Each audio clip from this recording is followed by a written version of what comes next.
Meanwhile, the story continues to develop in State College. Rick Pizzo is on the scene for us. And Rick, I know you've had a chance to glean some reaction from people. You were telling us earlier, not nearly the scene that we saw back in November, but what has been the general feeling of the people you've spoken to?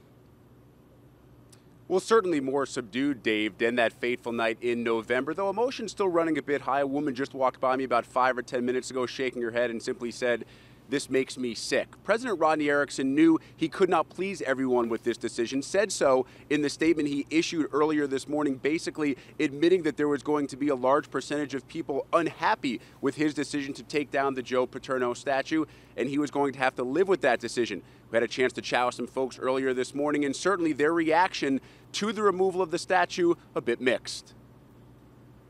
It's a no-win situation. If they didn't take it down, there'd be a lot of angry people. If they do take it down, there'll be a lot of angry people.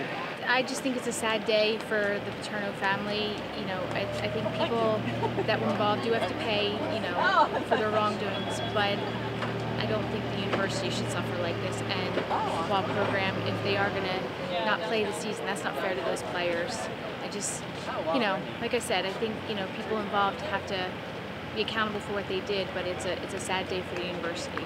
I have a daughter who's she's going to get who's emotional. graduating I see. in a couple of weeks, so it's emotional for me.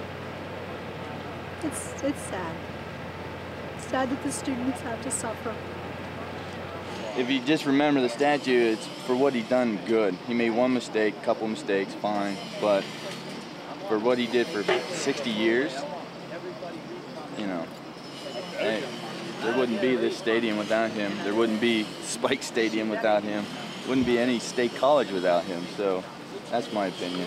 It's not our choice. I mean, they had to do what they had to do, especially after what's been going on all week, and I respect their opinion. We're not here to riot. We're here to see what's going on. So. They could have chose a better way to do it.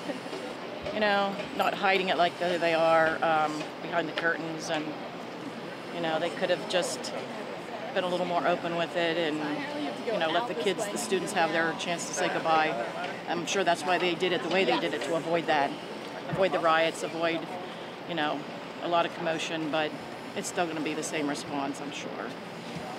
It's kind of a tragic end to the whole situation. And that seems to be the overwhelming emotion here, Dave. While it's mixed on whether people wanted the statue removed or wanted the statue kept up, most folks didn't like the process, didn't like the fact that it took place at 5 o'clock in the morning. Even heard some comparisons this morning made by folks about what the Baltimore Colts did and kind of packing up in the middle of the night. And a lot of folks kind of hoping or thinking that the hope of Penn State was that this would actually take attention away from what was going on with the statue today. Little did they know, the folks here at Penn State, that attention would be drawn away, not because of the decision to do it at 6 o'clock in the morning, but because the NCAA would follow up with their announcement of penalties coming on Monday morning. Interesting stuff, Rick. Obviously interesting to gauge the reaction. It's unscientific when you talk to people on the street, but again, you do get a sense of very mixed emotions there in State College. Really appreciate it. We will continue to check in with you throughout the day. Thanks, Rick. Sounds good, Dave.